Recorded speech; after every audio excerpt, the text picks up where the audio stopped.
Introducing the suspect.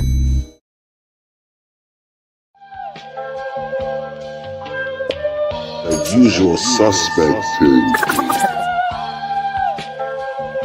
Look, US6 where the real ones politic at. Late night smoke with the fight game where the critics at. Every punchline got a barcode and a timestamp. Receipt talk, we ain't never had to spin facts. Dr. KG with the pressure and the pause. Voice cut through the static and the industry noise. Live from the mud where the coaches still breathe. Where the fans want truth, lot of company feed. No scripts, all pain, all perspective involved. We seen puppets get promoted while the real get ignored. So we built our own table out the blood and the scars. Now the channel got motion from the hoods to the stars. Art fella in the lab like alchemists with the boards. Man, scientist energy, plotting seasons and scores. Dana Black with the pool picks, sharpen the brand. Made accountability a language they don't understand. Tales from the B-side, let the underdogs vent. Open mic turn the casual fan militant. Suspect teens get dangerous after dark. When them uncomfortable truths start hitting the heart. We ain't ESPN polished, we the alleyway version. Where the dialogue raw and the smoke got substance. Fight previews, recaps, community ties. Call-ins from the people, let the real ones decide. Boxing, culture, entertainment all blend. Soul loops, dusty drums, street sermons and sins. This ain't just content, it's survival and code. Built for the fans, tired of narratives getting controlled. So subscribe if you came for the authenticity. Where opinions got facts and the passion got history. US6, yeah, the movement's still growing. It's a usual suspect team, and the whole world knows.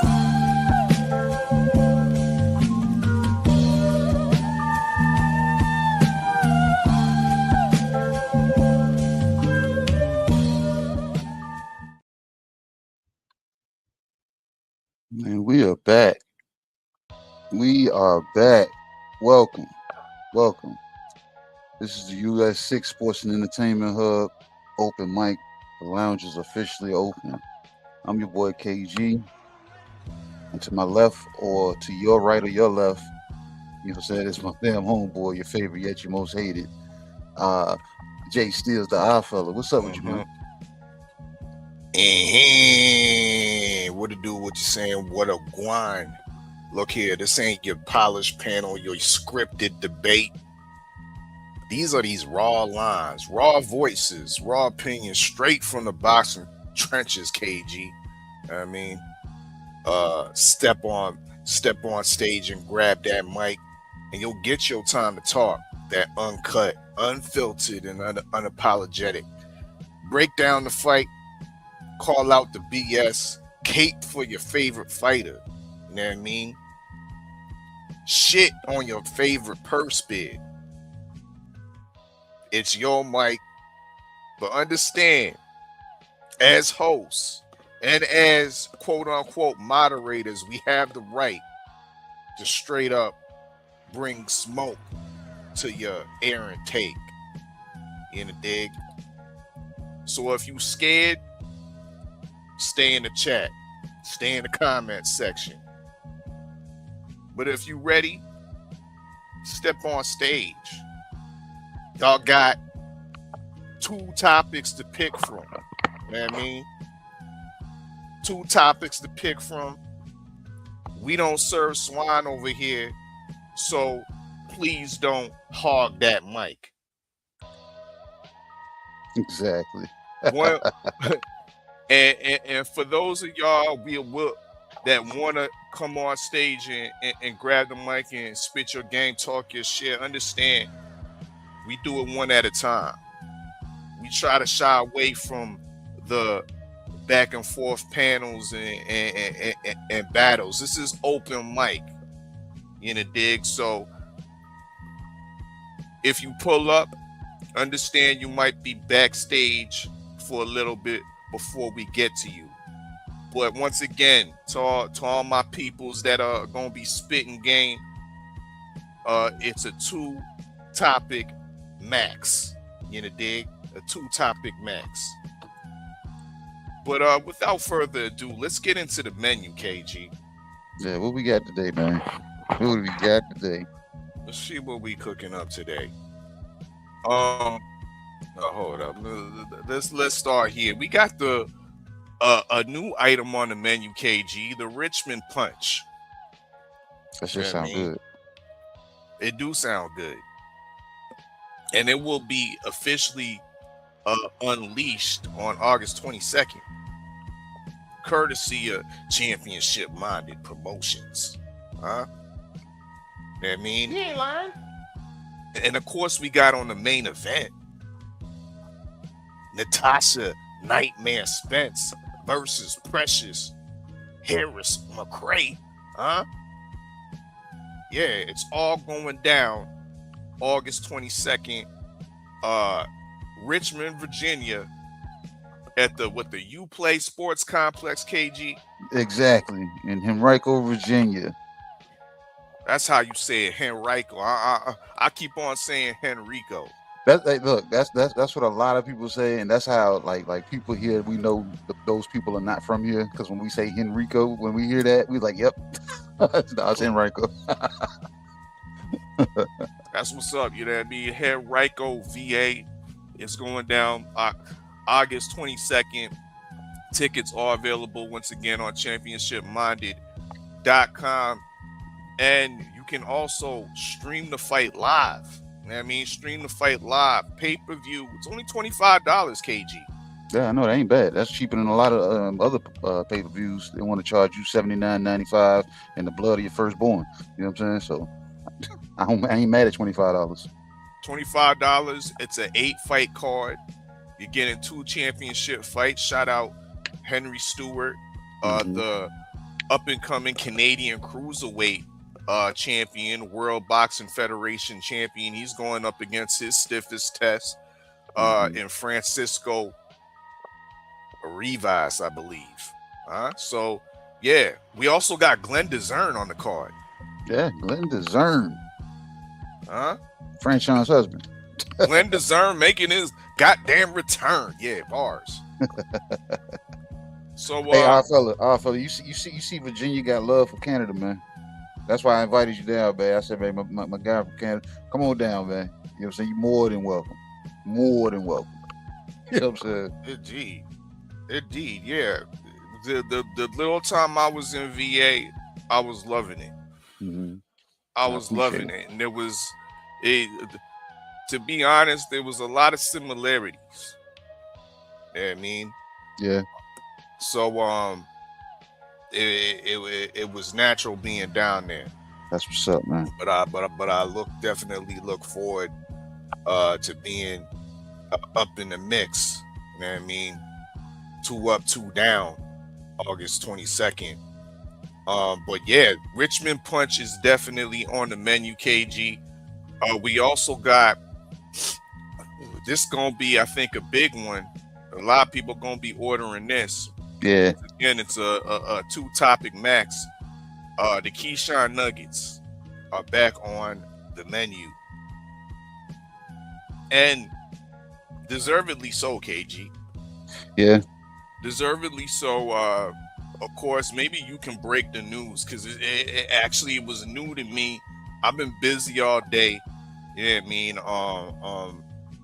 And I really didn't even get a chance to hear the breaking news of the outcome. I was expecting to hear that Keyshawn had signed on the dotted line and the ink did not dry.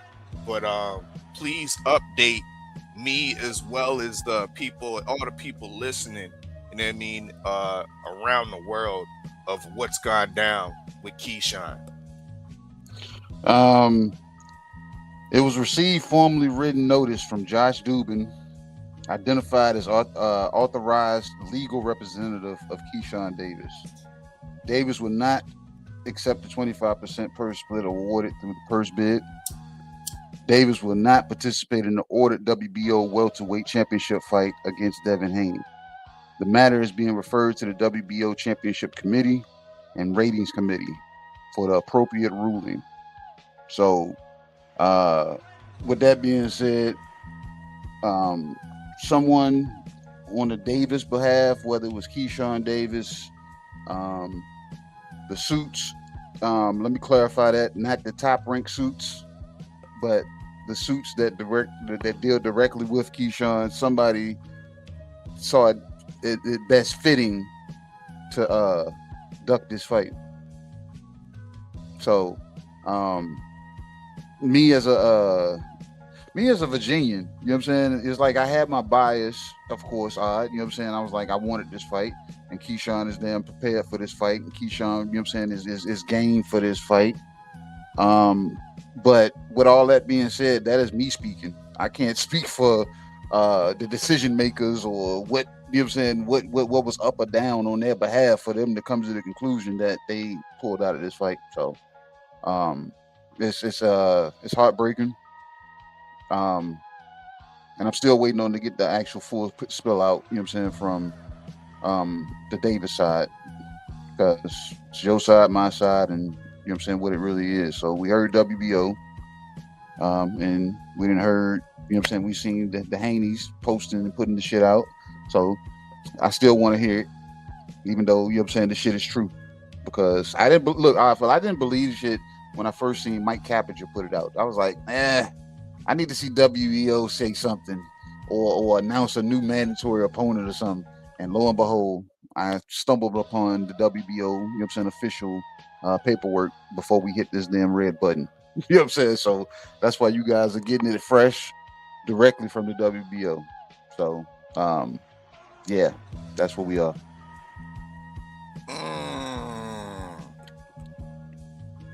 Before we go any further, I think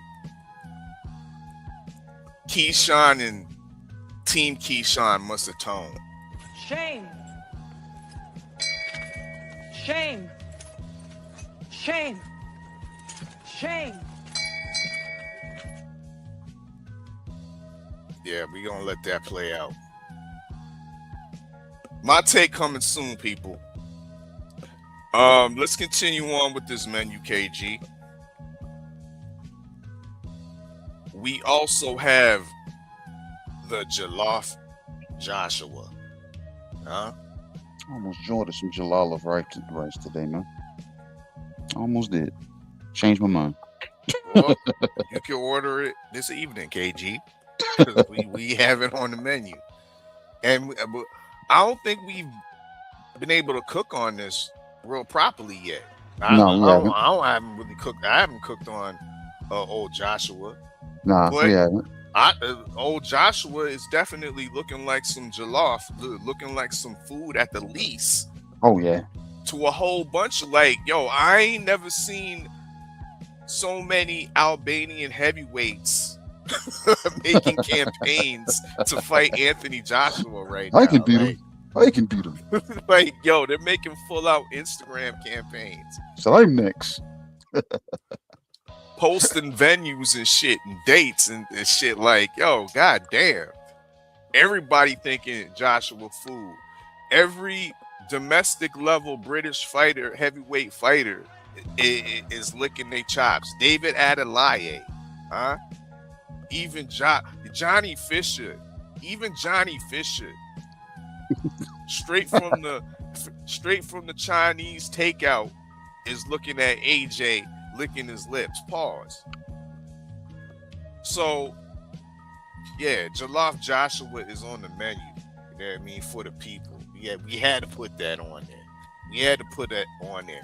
Before we get to the rest of the menu though, let me salute everybody that's pulled on up to the US6 Open Mic Lounge. Once again, we're gonna post the link in the chat after we finish up on these menus. You know what I mean? Spit your game, talk your shit, right? Salute to Frontline. You know what I mean? Big up. We got Tay Brown, the real queen of MMA. She done pulled up to the lounge. You know what I mean? Salute to the queen. We got Teach. Teach is in the building. Yes, indeed. Sheldon LDBC Strong. Yes. Well, actually, no. McDonald's chicken nuggets are not what we doing. You know what I mean? They are not what we doing, my man. We not have that. Yeah, we doing Keyshawn nuggets. We doing Keyshawn nuggets up in here. They are delicious. You know what I mean? You can keep your McDonald's chicken nuggets and your sweet and sour barbecue sauce. Because over here, we got the Keyshawn nuggets with the duck sauce, huh? Yeah. Authentic Hold duck that. sauce. Yeah. This is authentic duck sauce. This duck sauce is the one of one. I've never even had it before. It's a new flavor, but it's duck. God damn. All talk plus duck. That's what it's called. Salute to TD Sports Talk, aka Turncoat Tommy. Jeez. Up in the building. Big up DP Rocker 513. You know what I mean? Up in the US6 Open Mic Lounge. Salute, my brother. Salute. Who else we got up in here? You know what I mean? I think, yeah, that salutes everybody up in the building. Smash that like button, share that stream. You know what? It's the usual suspect thing. Let's continue with the rest of the menu, KG. Jollof rice. Oh man, I might get that for dinner. I'm sorry. You can talk that up. I might have to go see what's up. Yeah, man. Yeah, I used to fuck with the jollof heavy, bro. But some of these niggas be making it too spicy, bro, and I can't deal with the spice no more, bro. Or they overcook it so it's damn mush. Yeah. But we making it just right over here. You know what I mean? So y'all order 6-star chef. 6-star chef, man. I'm trying to tell y'all. 6-star. You write home to your mama about it. Yeah. Yeah. And tell them to subscribe while you at it. Exactly. US6 Sports and Entertainment Hub. So KG, we got the Reaper Roach split. You know what I mean? You got sweets in the middle of the menu? So we serving dessert like halfway through the menu? You said 6 course. You know what I mean? 6 stars, 6 courses of shit. You know what I mean? This is the 6th course right here. And we got the Reaper Roach. Because you know how Roach likes to draw and get some split decision. Keeps them getting some splits and draws. You know what I mean? So we got, those aren't really cherries. Those are actually red cherry peppers. Yeah, you know what I mean? The Ghost Reaper peppers. I mean, yeah, I mean, but it's a good combination. Completely offset the palate. Take one whole, you know what I mean? Yeah, the ice cream, yeah, definitely offsets. And the split banana also offsets the cream in its pause. Thank you, KG. But we got that on the menu, bro. Reaper Roach is low key dwindling our pound for pound talent, like talent talks right now, in my opinion. Because one, I think he beat Tank Davis. You know what I mean? He should be the WBA 135 champion right now. Went up in weight, beat Pitbull Cruz in my mind, but on paper he got a draw. You know what I mean? So he low-key dared to be great. Once again, moved up in weight, got the undeserved draw, and now he's fighting, going back down to 135 for the WBC belt, the Booger belt, and fighting a formidable challenger in William Zepeda, who I think he'll handle. But will the judges and the pro-Mexican crowd think the same? It remains to be seen, KG, but the way you say that, I think Lamont's a pound-for-pound talent, bro. But when you utilize the words like handle, then that shouldn't be like misleading to the judges. Because if he's not handling him, then the judges, I think they're going to be able to read if he's handling him or not. But if he's in a competitive match, yeah, we're going to get a lot of 50-50 rounds. A lot of 50-50 rounds. I was telling people, I said, with the high output of Zepeda, if Lamont Roach is not able to punch in between those punches to make him freeze up, then this is gonna be as a pay the damn decision, stoppage, however you want to swing it. You know what I'm saying? Swing it for, you know what I'm saying, however the judges, like based off what you're saying. But if he's able to then get in between and freeze him up, those 50-50 rounds turn into 75, you know what I'm saying, 25 rounds, you know what I'm saying, for Roach. And I think he can actually handle him if he does it like that. But if he doesn't, he's in for a long night, bro. Long night.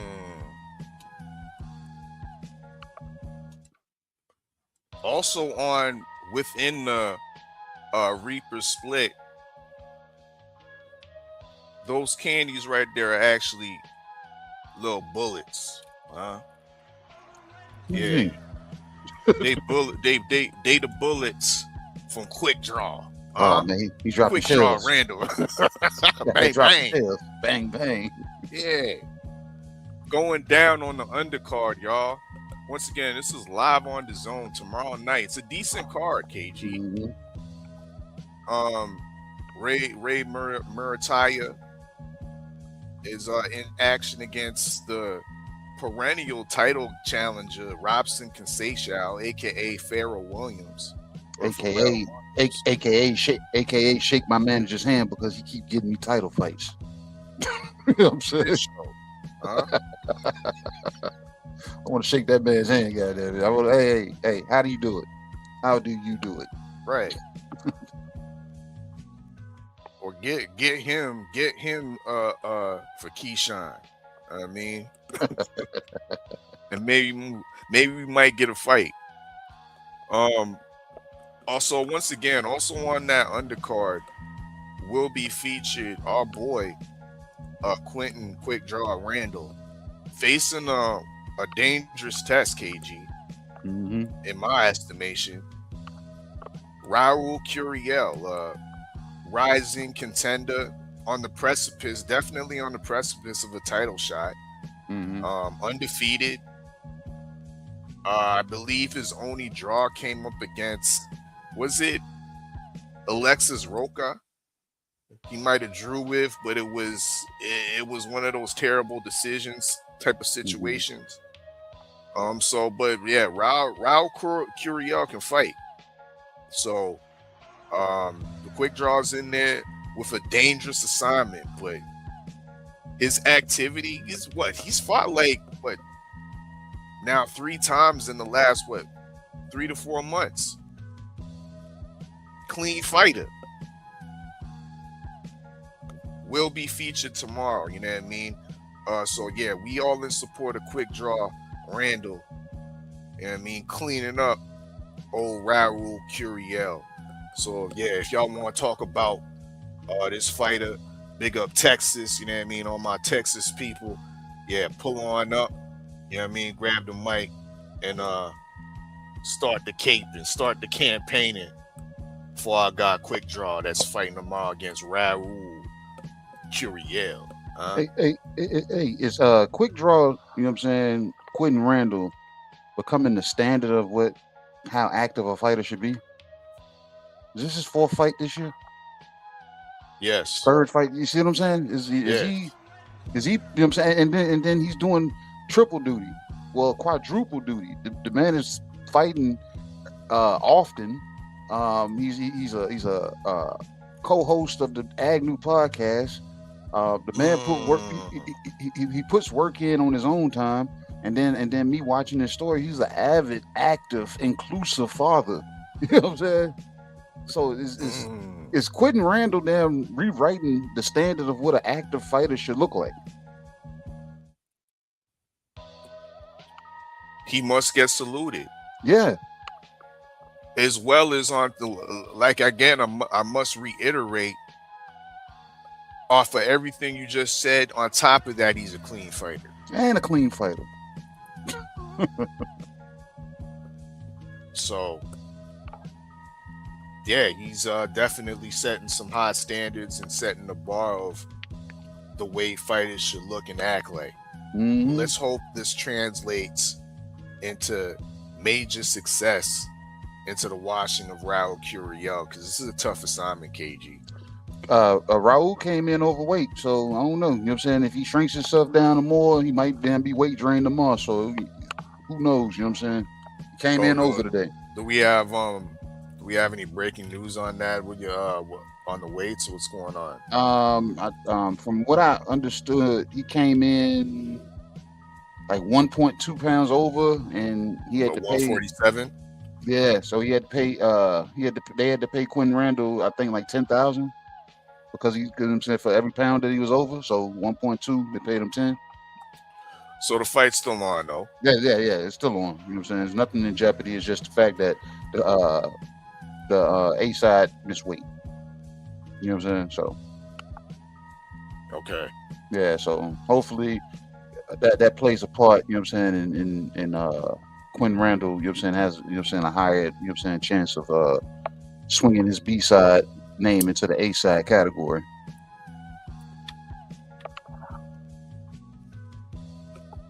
KG, we also got the promotional platter. How relevant is that? You know what I'm saying? Because you got to might put Takeover in there, Takeover Promotions in there, because they actually played a part and tried to throw their hat in the promotional damn fight yesterday. Well, yeah, if y'all want to break down the promotional aspects of the purse bid, because we had 2 participants, Takeover Promotions, who bidded $2.3 million, something like that. Mm-hmm. And of course, Top Rank bidding the winning bid with $8.5 million. Where was the big promoters in this situation is interesting to me. And another question that still lingers in the back of my mind is, where was the DHP bid? I was wondering that too. Now, I did hear Bill answer that question to a certain degree, but I wasn't really satisfied with the answer, KG. Are you ever? Sometimes I admit satisfaction, but this still there's still to be there's questions still to be answered in this regard. But it ultimately it's irrelevant because your boy done ducked. Yeah, so it's neither here nor there. But it is on the platter for y'all to nibble on if y'all want to talk about any of these promotional companies out there. Zuffa, even at that, though, of course, there was news that the Muhammad Ali Revival Act will be pushed through by next July. They said they're gonna rename it or something. I think that's the one win that Nico Ali is really standing on. That they're gonna change the actual. You don't want to say Muhammad Ali. Yeah, but I'm like, bro, when I was hearing these conversations with Nico, bro, I'm hearing him, and when Zuffa invited him to their platform, I'm listening to him. I'm like, he can't keep up with this conversation. I'm like, this guy's pretty much giving him details, and Nico is like inserting. He's not really, you know what I'm saying, like providing any substance to the conversation. And then I heard him, he was doing a video interview with somebody, and they were asking him, you know what I'm saying, similar questions and asking him if he was getting anything resolved, anything. And it's like he can't keep up. It's like he's not providing real substance. You know, when, you know what I'm saying, somebody that says there's like ears to the, you know what I'm saying, ears to the ground, boots on the ground, when it comes to a situation like this, you're going to these Congress meetings, you're being in the present when these conversations are being held. What are you bringing out of there, nigga? You need to be taking a tape recorder or something so you can actually then bring substance with you, because it's like, I don't think it's all completely sticking, because he comes out and he can't keep up with these conversations when you're supposed to be like the lone damn advocate of trying to damn get this changed. So I'm lost when I hear Nico speaks on this situation. I think he's the wrong representation. Just because you got the Ali name doesn't mean you should be trying to step up and get something changed when you don't hold a candle in these rooms. You just say my grandfather. All facts. All facts. all the representatives of the old guard have been useless, in my opinion. Mm-hmm. A useless representation of holding on to the old tradition. You got, once again, Nico, based off of the holding on to the name. And then you have Oscar De La Hoya, that's done a piss poor job of representing his side. Mm-hmm.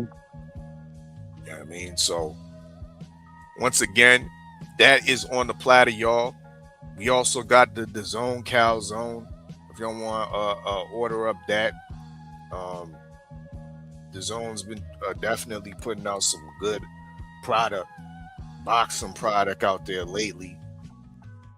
I also heard, on a tangent, the Zone now will be having NBA basketball What? next season, so that definitely might help with subscribership and retention. So this the Zone Cow Zone now with T.O. and Debo. We know for a fact that T.O. is an ingredient. Has the Zone like made it clear that the Debo ingredient was, you know what I'm saying, added? They have not, KG. You haven't seen anything on that? Because I haven't. No, they actually they have not, but I'm hearing the announcement is incoming. Incoming? Where'd you hear that from? The Zone. The Zone said that? They said his name, or they just said we got a big deal, big breaking news? They implied that they have a big announcement. Okay. So put two and two together. But I think they was possibly delaying the announcement for the solidification of this fight, to package that as well. See what I'm saying, KG? Uh-huh. You announced that DHP is now directly aligned with the Zone, and with that you announced the next fight, which should have been Keyshawn Davis. That's why I think the holdup was. Yeah. Yeah. But so why was everybody else, like, you see how, you know what I'm saying, the news came out today and everybody got ahead of it, right? And was saying Keyshawn ducked, and shortly after came out to be true. But the Zone has not made a formal announcement on its own official channels confirming Devin Haney's multi-fight signing. The news has been widely reported, you know, by boxing journalists and media outlets, but the Zone itself has not yet issued the type of press release or social media campaign that accompanied some of these major signings.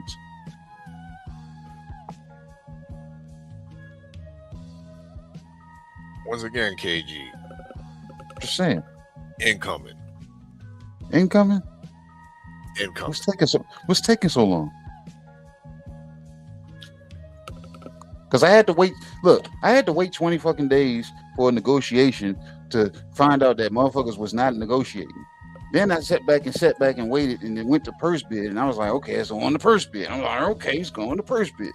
Then we get all the way down to 72 hours later into this damn purse bid, and not even 24 hours into, you know what I'm saying, the letting the WBO know, or the recognition of letting people know that I'm willing to take a fight. And you know what I'm saying, and then we find out that the people are pulling out. You see how fast that transpired? You know what I'm saying? But if you're saying you signed a big deal, the numbers are too damn big for not the world, let alone somebody from the Zone, to damn let that shit slip out the cracks and say, hey, 100 million and one, or it's 150. You see what I'm saying? Like, I'm just saying, the money is too big for it not to be spilled out, because everything else seems to leak out. I gotta pick myself. got you, homie. Listen. In this case, we're looking at with the purse bid and Top Rank's announcement of this fight. One thing that was key to me into knowing that this announcement with Devin Haney is incoming is that within Top Rank's announcement of the proposed Keyshawn Davis fight, they had DHP as co-promoters. DHP, not the zone. DHP. Okay, so they were gonna put some money up.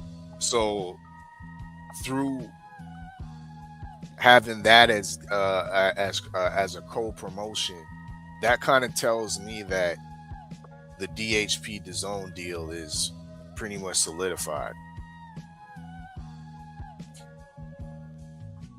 Why would you as Top Rank co-promote with a entity that don't have nothing backing them? Because they're a promotional company. You don't you don't share the promotion, though. You can put them on the once again they're on the promotion, but you don't co-promote with them. Hey, your name go on the flyer. You know what I'm saying?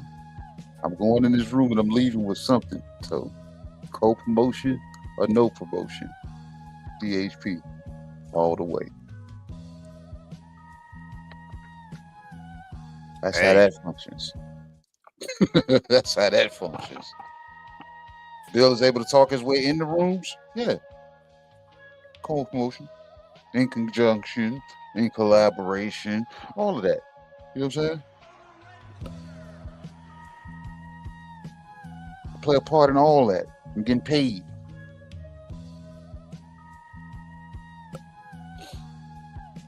Well, the link is posted in the chat. KG, I think we should go to commercial break and come on back. Oh, of course, I got you. You know what I'm saying? Brought to you by Unusual Suspect 6. Tap into all the shows. Real conversations with KG. Right now I'm at peace right now. You know, things get hectic as it gets closer to the fight. Okay. Do we got a fight? Yeah, I fight April 10th at the Prudential Center. Bullshitting on the Beltway with Supreme Beast Boxing. And now the co is the main event. So that's the way I look at it. That's my philosophy. Trill Thursdays and Usual Suspect Sundays with hard hits. I'm talking about it's really just about stacking this money, man. Getting on these singles, staying positive, you know what I'm saying? And putting it in their face by any means. Tales from the B-side with KG and TV. Needed to fill out additional paperwork to clarify. Yes, we did. Yes, we did. That is the paperwork that you see there. An open mic featuring you. You know, that was a close fight. You know, he got dropped a couple times, but I thought he out. We do not care. Wow. It's a usual suspect thing. Man, we are back. You know what I'm saying? The lounge is back, and the link is in the chat. It is pinned on 3 different platforms, so it should be no excuse why nobody can't get in tonight, unless the house is already packed. So, what you want to talk about in the meantime, between time? Let's order us some jollof. Here we go. Let's go and get to it, man. There.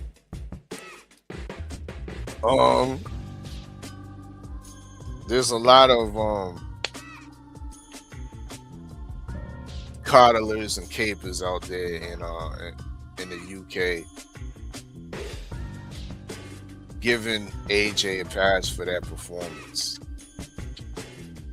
Though he got the clinical finish in the second round, I still believe, bro, that those early knockdowns were a tall tale sign that some of AJ's punch resistance is further deteriorated, in my opinion. Think so? Yes. Or does damn Christian Pringle just hit that hard?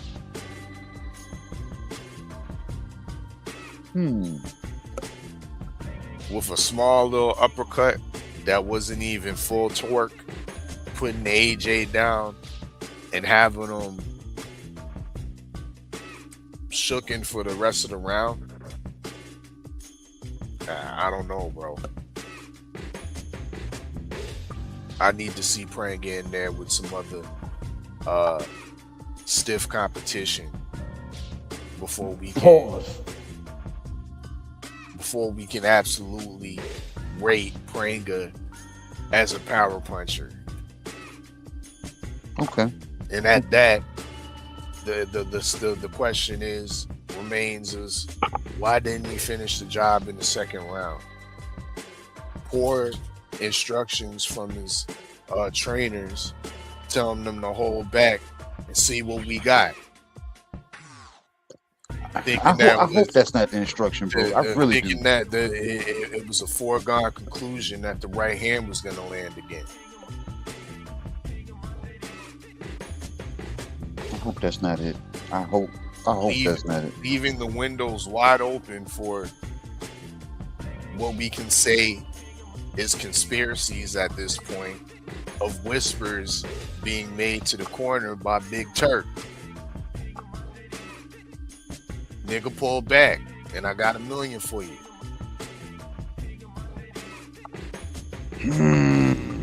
Now we got Eddie Hearn and we got AJ himself saying, yeah, I think Pranga's gonna, I think old Eddie's gonna sign Pranga. I think he has a lot of talent. What? Bro, what are you talking about, man? Yeah. They're throwing Pranga a bone in this situation. So you saying Pranga is gonna be on the damn Tyson Fury, Anthony Joshua undercard? He might be as a matchroom fighter. Oh man. Don't that look sus, bro? It does, and it looked like, you know what I'm saying, hey, take this L. You're still young. You're still in your 20s. You can come back from this. AJ's on the way out. We gotta, you know what I'm saying? He's our favorite son, so we gotta, you know what I'm saying? Look, and I gotta get that AB, cut that soft ass shit out. You know what I'm saying? But yeah, but that's what we gotta do. We gotta just let AJ just run his course. You know what I'm saying? And KP, we got you. You got a cool nickname too, KP. You know what I'm saying? So, oh man, I hope that's not it, man, because I talked to some of the people up there in New Jersey, man. And I said, man, and I'm feeling the same sentiments, but I said, bro, the streets is talking. And they said, what the streets saying? I said, they're saying, the streets are saying that Pringle laid down, man. Pringle laid down. He came out there with all this intensity and energy in the first round. And then the second round, he allows AJ to get space in between them where he can start damn fighting from the outside, putting his jab in place. Who the fuck idea was it to tell this guy to allow space between AJ instead of continue to make it ugly, smothering him? Because AJ couldn't function. And he wouldn't have been able to function in the second round if he came out doing the same thing. So something is completely off. You can't have to switch on and then turn the switch off in the second round. Then I'm having people tell me, oh, he, you know what I'm saying, he blew his load. Pause. I don't believe that part. All the work that y'all tell me he's putting in, all the running that you said the man does, you know what I'm saying? Was he nervous? Was he, you know what I'm saying? I thought the nervousness goes out the window once the ice is broken. And the ice being broken was you dropping AJ. Any nervousness, any damn adrenaline should have been able to be maintained at that point. But who am I? I'm wrong. You know what I'm saying? Like I said, I can't think for another person. You know what I'm saying? Or, you know what I'm saying, what their skill set is, or how their mindset is, or what the trainer, what objectives they had. Did they have money on the third round or something? They're like, yeah, we just got to make it to the third round and we're going to stop AJ. I don't know. You know what I'm saying? But at the same time, it just looks weird. And it looks even weirder if you come back on the undercard, sign the matchroom.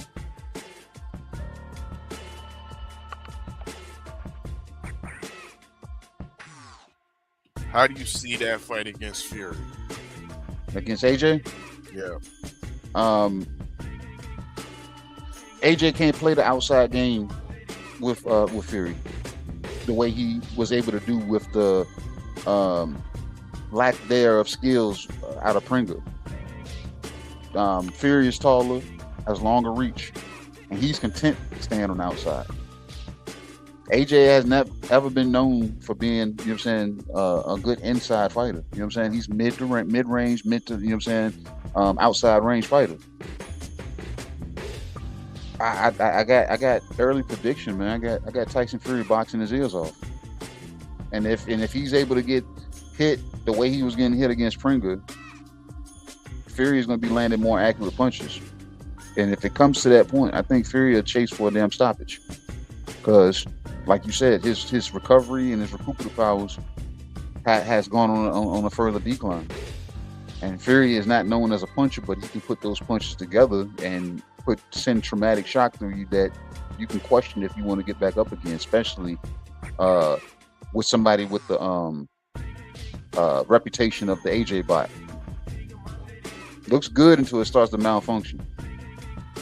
I got Tyson Fury winning this fight, man. You know what I'm saying? Whether by unanimous decision or he's gonna get a stoppage out of AJ because AJ is gonna quit.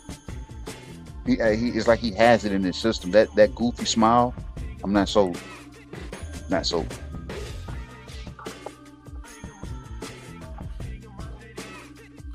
Yeah, it doesn't bode well for AJ leading up into this fight, and I suggest he take a step back from the aspirations of being undisputed champion. I suggest Alexander Usyk refrain from putting those notions in his head, because once again, Pringle wasn't world class, and if he had a little bit more experience per se, he probably would have been able to put the finishing touch on AJ and getting him on out of there. Mm-hmm. So I think this is an excellent cash out for AJ. There's nothing bigger than a Wembley fight against your domestic arch nemesis. And both of y'all have shown vulnerability, so it still makes for an exciting fight, in my opinion. Mm-hmm. But to be honest, before I saw this Pringle fight, I thought it was more 50-50. But after watching the Pringle fight and having more questions about AJ's chin, because AJ in his prime was able to take punches from world-class punchers. Like, he didn't have his defense wasn't the most pristine throughout his prime. Mm-hmm. He was getting touched on occasions. He was getting touched by Joseph Parker. Mm-hmm. So seeing that, bro, yeah, I have to lean towards Tyson Fury, and I have to lean towards retirement for AJ after that, because you're going into dangerous territories with aspirations of trying to unify the division with all these young bucks that are in place right now. Like I said, I don't know where I said it at, but I don't even think he could win a British championship right now. Do you think he goes through and defeats Richard Yakpo? No, not right now. No, not right now. Richard, he has a different mentality now. You know what I'm saying? He's a bit more dangerous with the, you know what I'm saying, it's almost like I think Richard looks at it through the lines of, I'm up. I'm up. You know what I'm saying? They're talking about the new guard of heavyweights, and I ain't hearing a lot of people say my name. So Richard Reactful might have a chip on his shoulder. Yep. So I don't think AJ, you know what I'm saying? Like I said, I think he will come in determined. And I don't think he'll let up off the gas if he gets AJ hurt.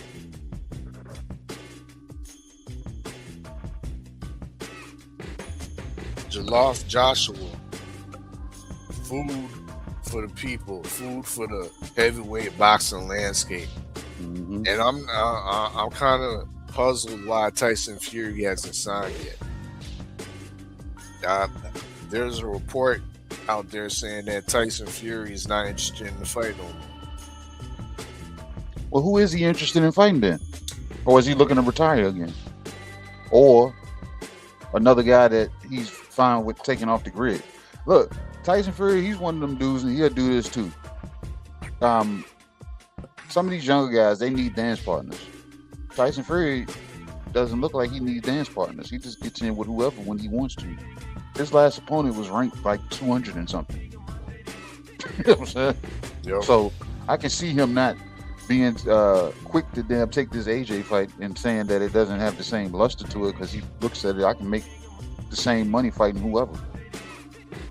But I think the people of the UK deserve that fight. So he need to get his ass off his shoulders and make that fight happen, because people of the UK, they have been deserving of that fight for years.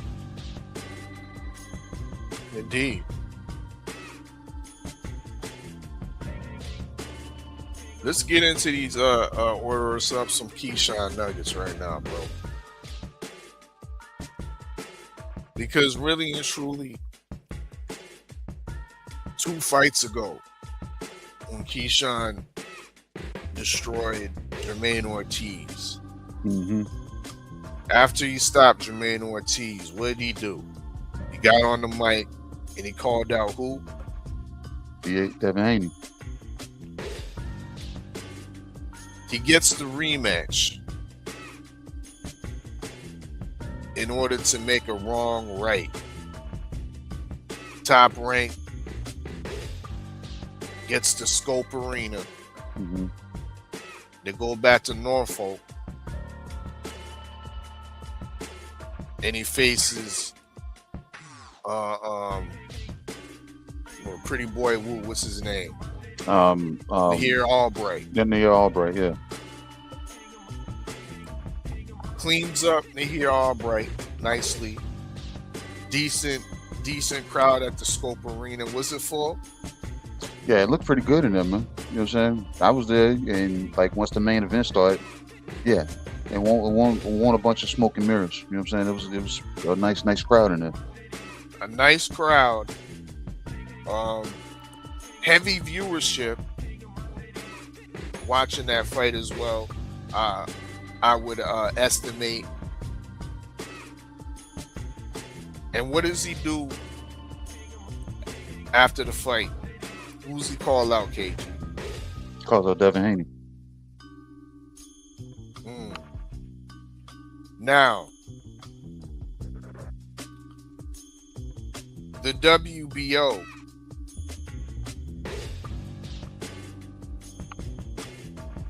they put Keyshawn Davis, they insert him as the number 1 fighter at welterweight.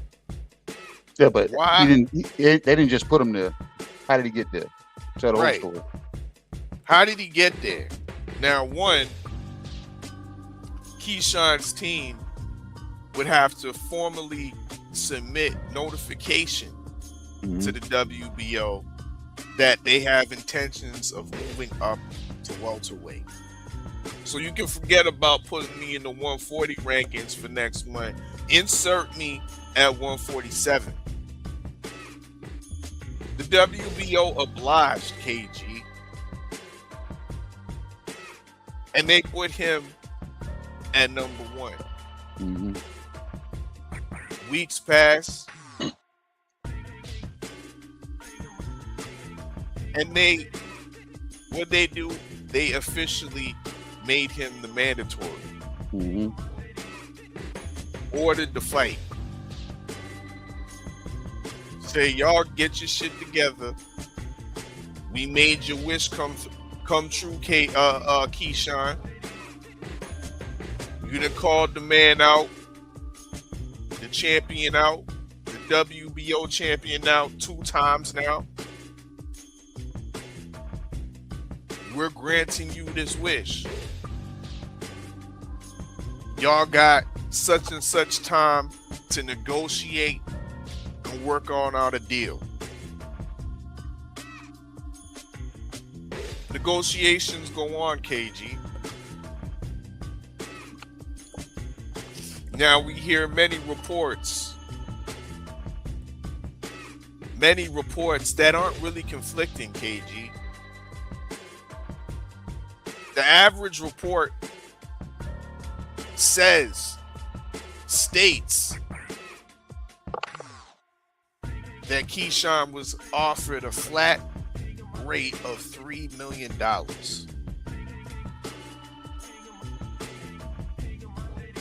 Double of anything that he got paid before. More than what would come to fruition if it went to purse bid. Keyshawn turned it down. Or can we say Keyshawn and Keyshawn's team? Maybe Keyshawn's team advised Keyshawn to turn it down.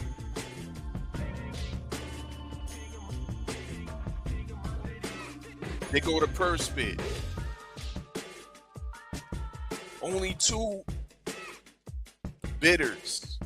Takeover Promotions, once again, they bidded $2.3 million, and Top Rank with the winning bid. Top Rank, of course, let me reiterate for the people in the back, is Keyshawn's promoter.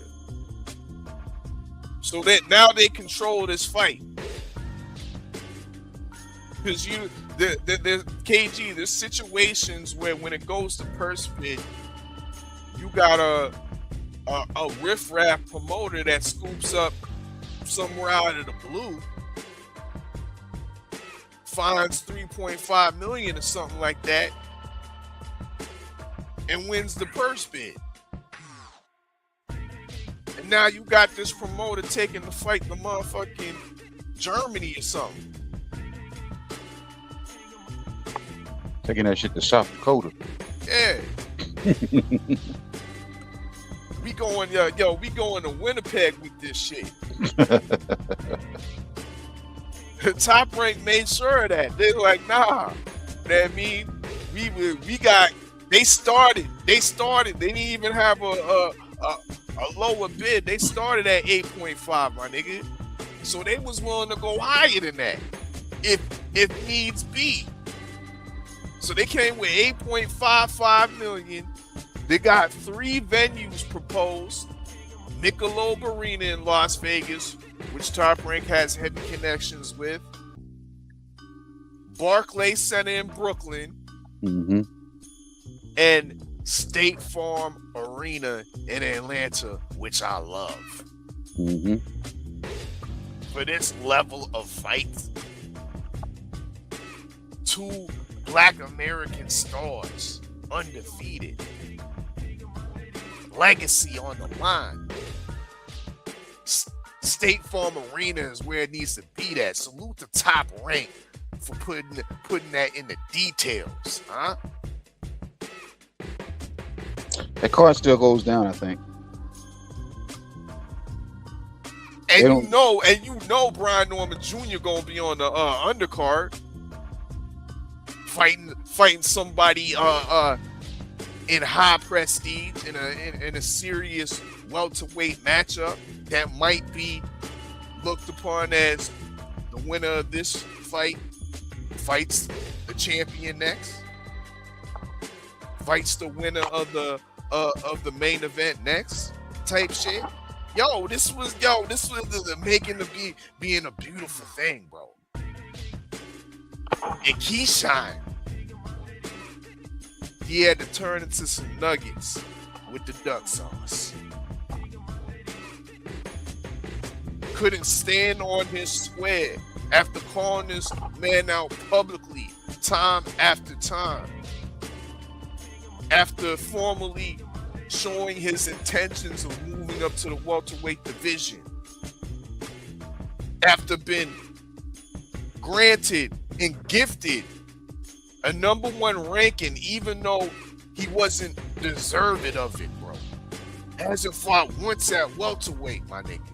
But we allowed it because we see what it is. This is a big fight. We see the skills that Keyshawn possesses.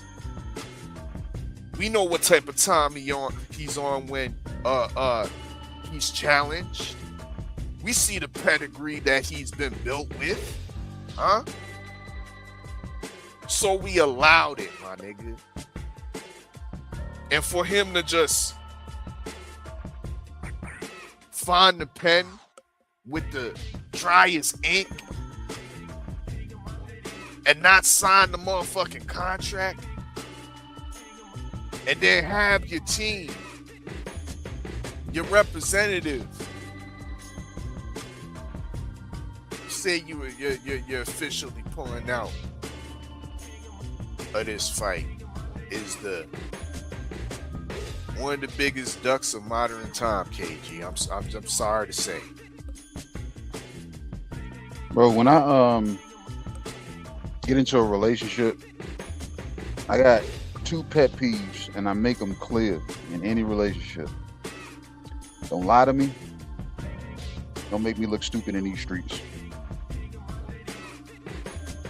I don't think those are hard asks, you know what I'm saying? But at the same time, people still find a way to either lie to you or make you look silly in these streets. So that's why I stand on, you know what I'm saying, what I've always said. Let me know when the bell about to ring, man. That's when I really care. Because all these shenanigans, and that's why I don't tie myself into being a fan of these guys, you know what I'm saying? Because people get so wrapped up in their fandom that fighter is eventually going to let you down. Whether it's out of the ring because of some bullshit, or in the ring because he decides not to perform, or a guy just shows up better than him that night. So it's just, I'm a fan of boxing when boxing actually happens. This social media area, the microwave area, I say this over here, but don't believe me over here. Bro, it's if I had, well, no, it's not stressing me, but if I was like tied so deep into like the fanboys is, I'd probably be done pulled my hair out by now, bro. Be done pulled my hair out. Either that or my blood pressure be through the roof. So, yeah, but it's crazy. That's why I'm able to put that void in between me and fighters that I like, because they're going to let me down, or it's going to be sold that they let me down, and it's the people that's actually pulling their strings that let me down. So whether it's that or that, either way, I got let down. But that October 3rd date is still, I think it's still set in stone, and Keyshawn more than likely may be on that card. And I got a gut feeling now, because I had a conversation, I want to say about 2-3 weeks ago, before this negotiations turned into a first bid. Keyshawn might be fighting Frank Martin. And I'm going to just say that now. So, who knows? But that October 3rd date is still set. We got our first guest on the mic.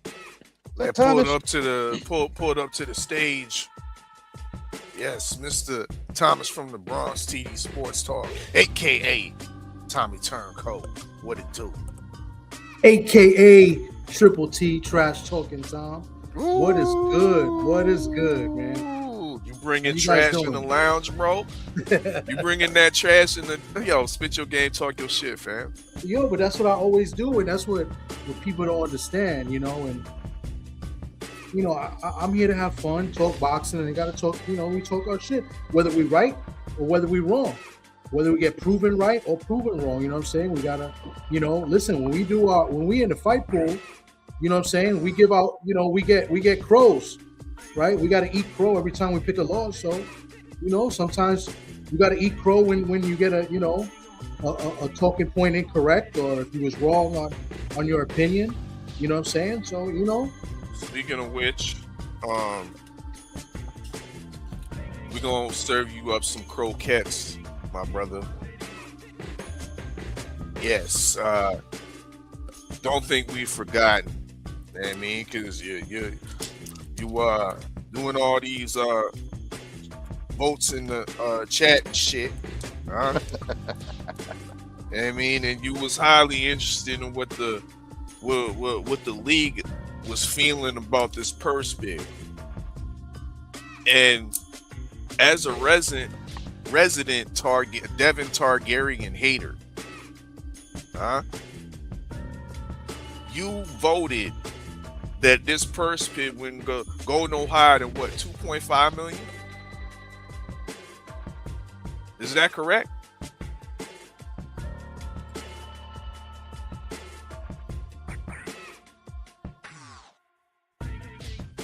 We can't hear you, Tommy. You know what I mean? We just served you the croquette, and you just already got your mouth stuffed. We can't hear you. All we hear is take your time and swallow it. You know what I mean? Pause. Still can't hear you. Might have to fall out and then fall back in. But yes, you did say that. You go no higher than 2.5 million. You was off, my brother. You was off. Off by about 7 million. Hate. So the price is wrong, Tom. Price is wrong. I don't know if he's talking or if he ain't, or if he on mute, or if he's doing what, you know what I'm saying? But go ahead and kick yourself out and come back.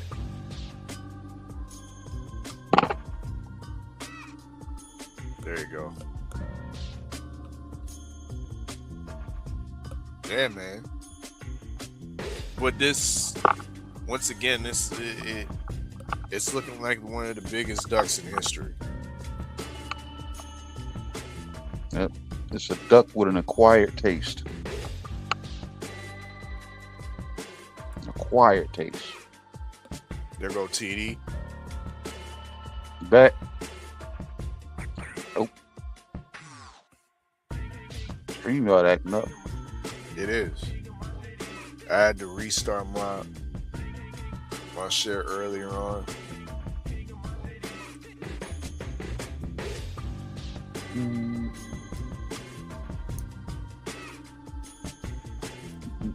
Well, until he comes back, let's talk about this Roach Reaper split. Can Lamont Roach deal with the 90 plus punches around? Can he deal with that? Like, what are your thoughts on that? How does he endure that? The same way I think Shakur Stevenson did with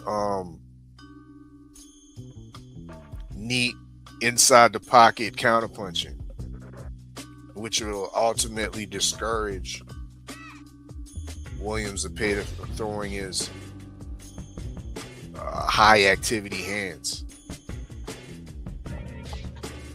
I think a lot of what Shakur was able to execute and neutralize Zepeda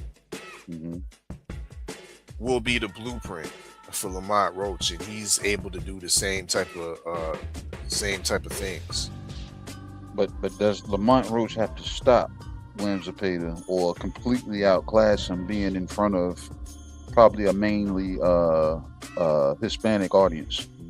He'll have to do more than he's done in previous fights to get more, not just the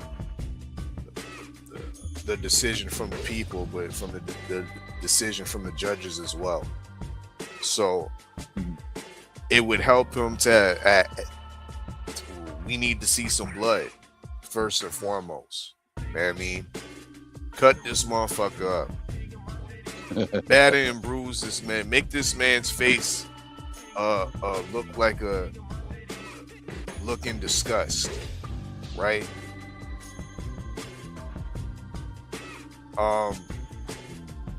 If we can actually get some knockdowns, from Lamont Roach on Zepeda, that will help and make it a more conclusive victory for him. We just don't know. Like Zepeda, go on mute, TD, because I'm getting some feedback and some echo. We don't know how bad that Zepeda loss from Shakur is affected him. True.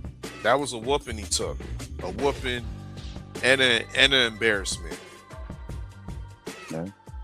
So you saying the people gonna want blood? You know what I'm saying?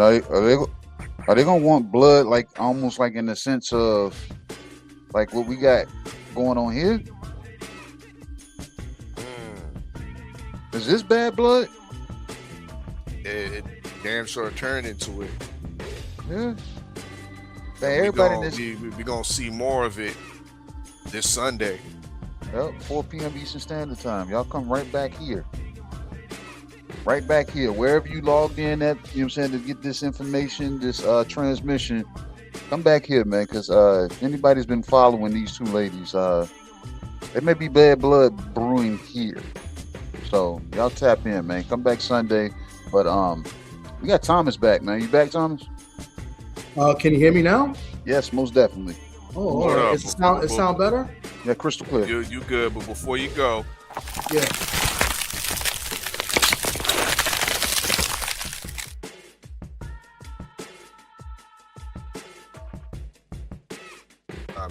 we see you, Marky Dan.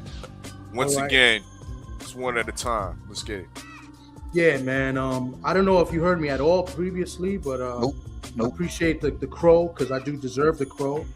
You know what I'm saying? Because I got something wrong, you know. But I'm still talking my shit, you know. And then that's what we need to continue doing. You know, I'm not the one. You know, I'm not one to hide and, you know, then pop out later after I got something correct. You know, like some people. You know what I'm saying? So you know what I'm saying? So you know, I eat my crow, and you know, and I take my wins when I get them too. You feel me? So I was wrong about Keyshawn, and you know, I'm highly disappointed with Keyshawn, as everybody else should be. Whether you're a Keyshawn fan or a Devin Haney fan, we should all be disappointed in him, because at the end of the day, we wanted to see a fight. And I thought this was going to be a good competitive fight. No matter who you had winning, this was something, you know, a lot of people wanted to see. And this may go down as one of the biggest ducks in history. And I'm a guy, and you guys know me, and you know, maybe not know me too long, but I don't like using the terminology of duck. I hardly ever use it, you know, because I really don't feel like guys or fighters really want to duck another fighter. I really don't. In this case, I feel similar, but the opportunity was there for Keyshawn, and for whatever reason that we probably would never know, he didn't take the fight, bro, and that's what it is. And you know, it's a shame, you know, and it hurts.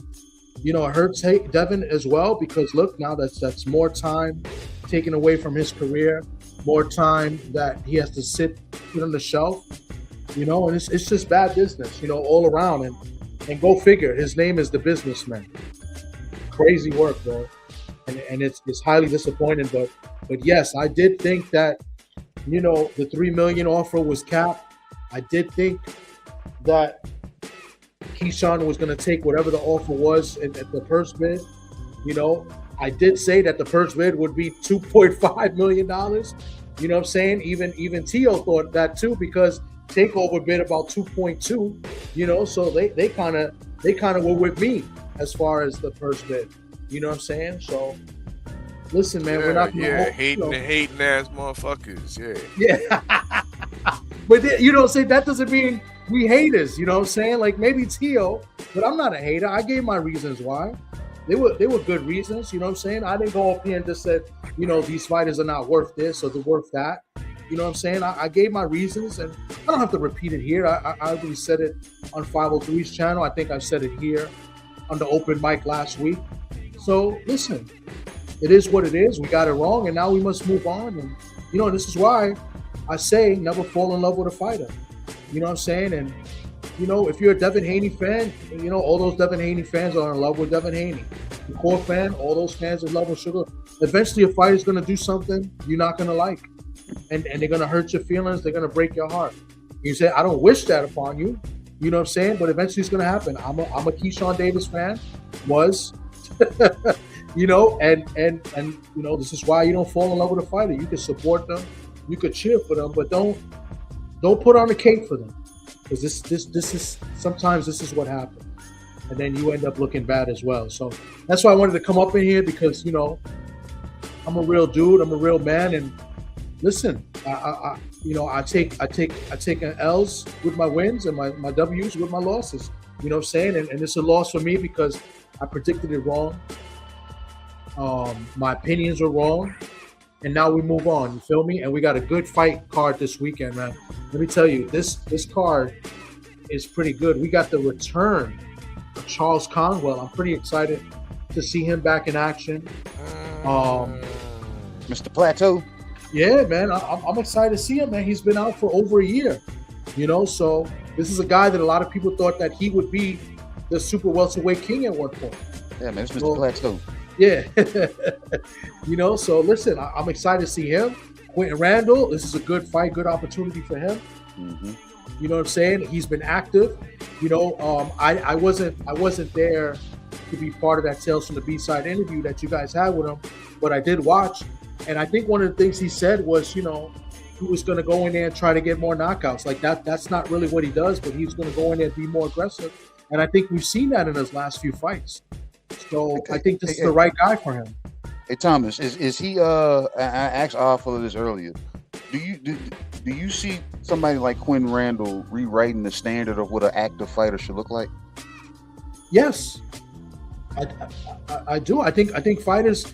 I think there should be more of him. But the thing is, I'm sure he's not getting paid the bread that these other fighters are doing. And part of the reason why some of these fighters are not as active is, you know, they're getting generational, you know, paydays, generational wealth as paydays. You know what I'm saying?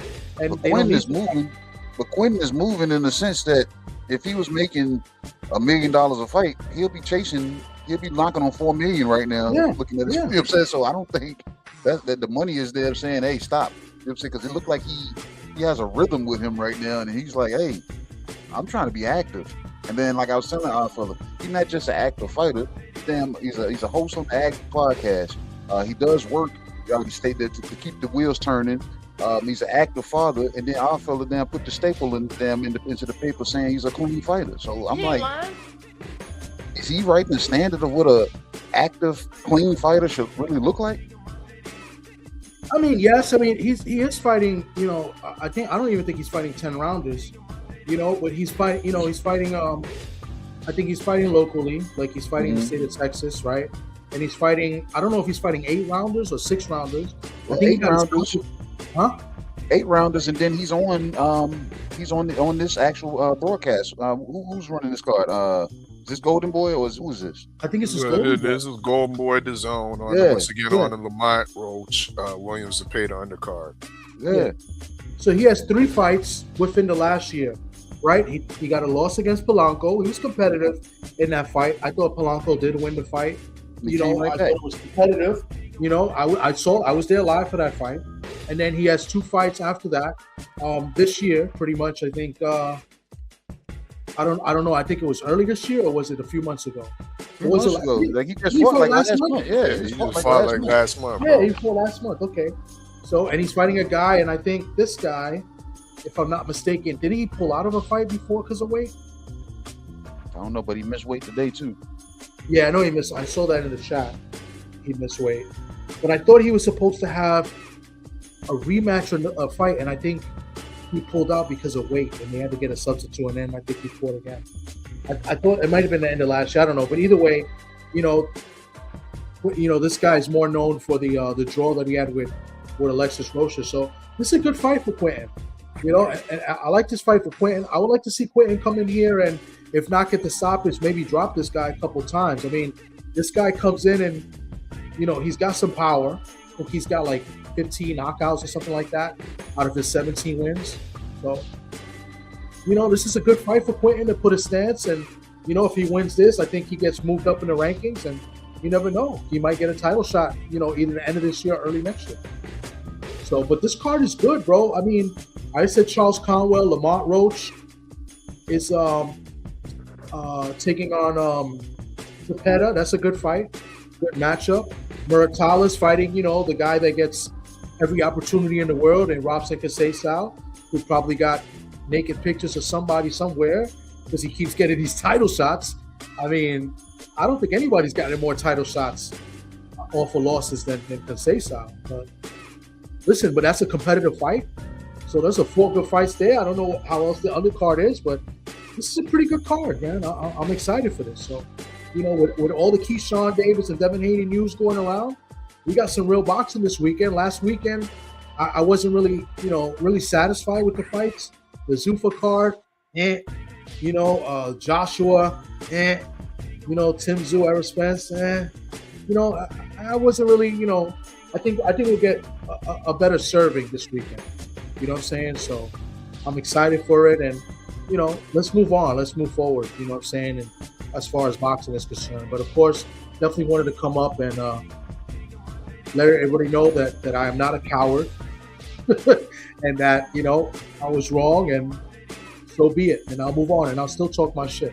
So I appreciate you guys for having me. I know Marky Dan's gonna come up and talk his shit, and he'll probably make fun of me as usual. But listen, life goes on.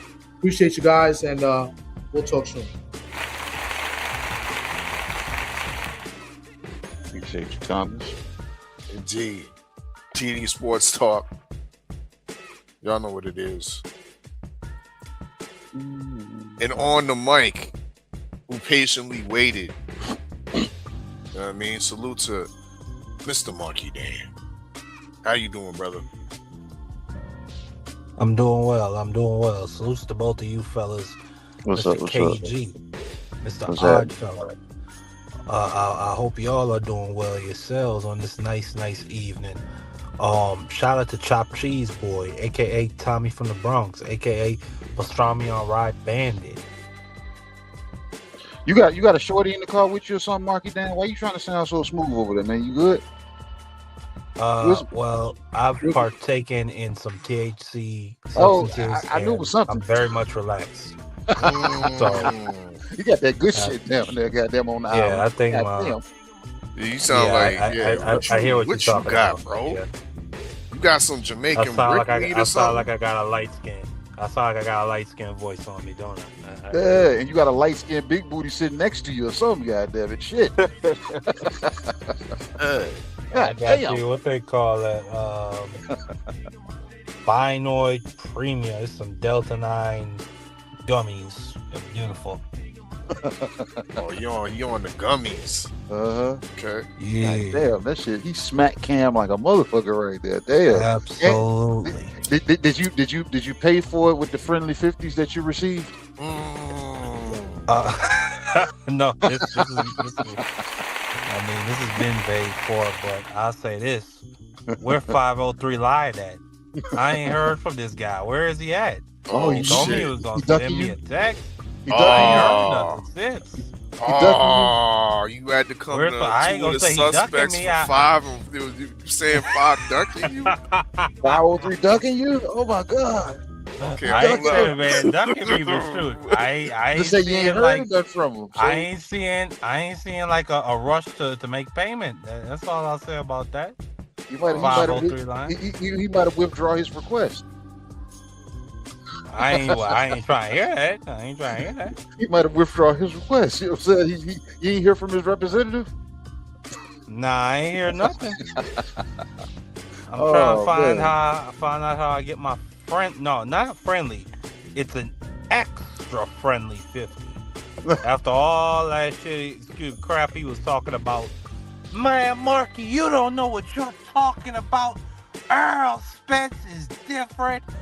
Earl Spence would never lose to Tim Zoo. Earl Spence is special. Earl Spence beat Danny Garcia. Earl Spence did all this old other stuff. What? You ain't lying. I want that bread. I want that bread.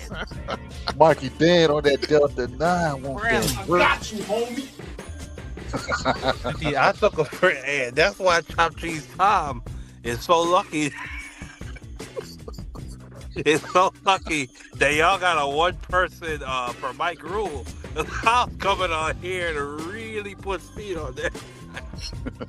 He had to pay in. Chop Cheese Tom had to pay me too. Yeah. Yeah, Chop Cheese boy. Yeah. Yeah.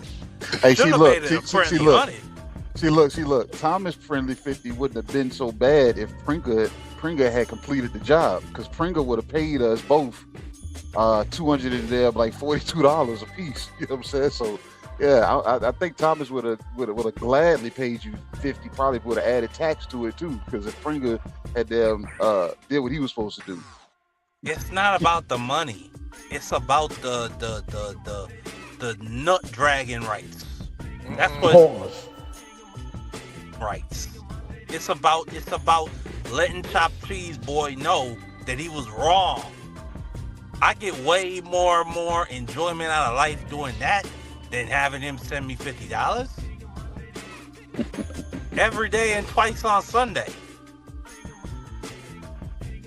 And he was wrong. And 503 line was wrong. So I need my friendly 50s. I've already collected 2 of them so far. I still got another 3 to collect. So yeah, I've been making a pretty penny off of the demise of Earl Spence. Man, this man got lunch money all week now, man. God damn, y'all just helped him out. He ain't got to go grocery shop. Demise of Earl Spence. Marky Dan, you must have toned. Shame. Shame. Shame. I don't do that. I don't think I should. Earl Spence went in there against Tim Zoo and got his black ass torn out the frame. It was It was nasty. It was disgusting to watch the way how Earl Spence was getting pumped. But I'll say this, just to be serious. Earl Spence, I think he just ran out of gas at a certain point, because like the first 3 or 4 rounds, he was doing some really good work. He was even throwing shots later on in the fight. But like it just felt like he couldn't put together no consistent work. And then it just felt like the stuff he was hitting with wasn't the same as the right hand that Tim Zoo was coming at him with. We do not care. Well, I ain't asked you. Bro. I ain't asked you. Bro. We not have that. What? The big fish and grits ain't on the menu, my brother. Oh, I didn't know that. My bad. You should have said that from the start. I apologize. Go ahead. What's the menu?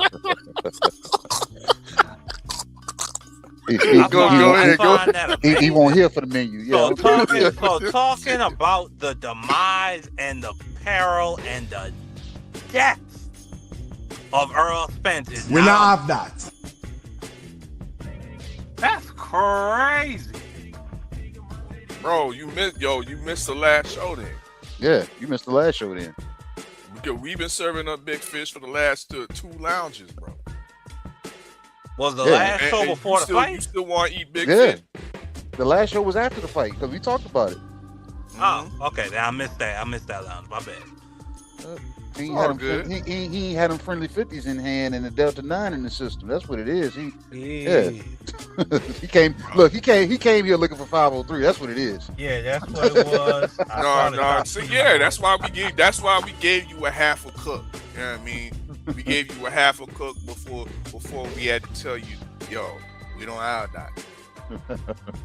But what's on the menu then? Okay. You don't want to order no Keyshawn nuggets? Oh yeah, that punk. Yeah, let's do that.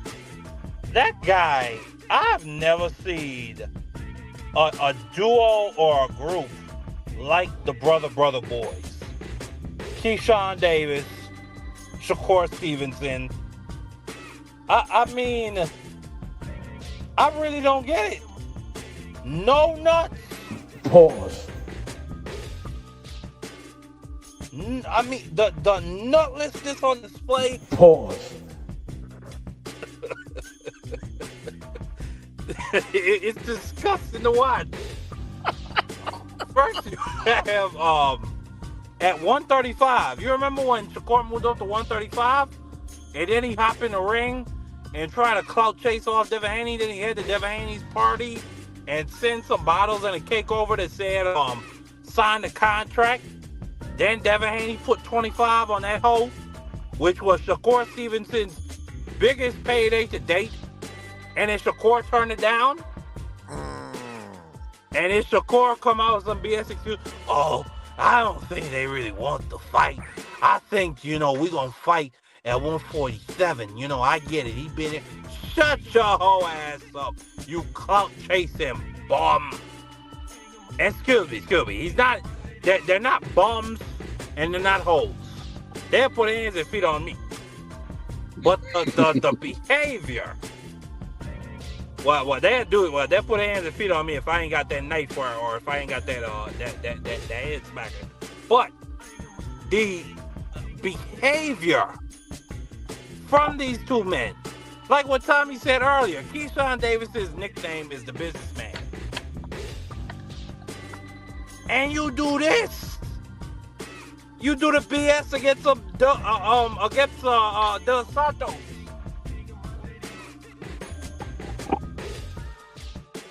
Keyshawn Davis should be ashamed of himself. All the big talk about, I want to be like Hagler. Oh yeah, they're gonna talk about me like they talk about the legends. None of these dudes is on my level. I talked about with a Floyd.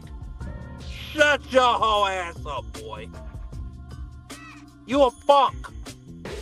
You a punk while we talking about these Floyd Mayweathers. These Sugar Ray Leonards. I don't understand the nutlessness. Pause. I don't understand the clout chasery. I like that clout chasery. Let's go. Get it. Chasery. Do you want the fight or do you not want the fight, boy? No? Then leave Devin Haney alone. They probably gonna have you fight Brian Norman, his leftovers anyway. Same thing with that punk.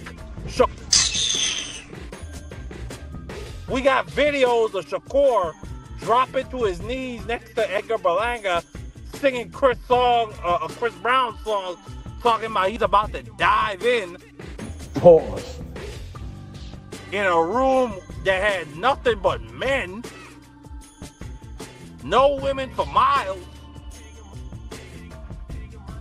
and then he go and pull a punk move like this. Shame.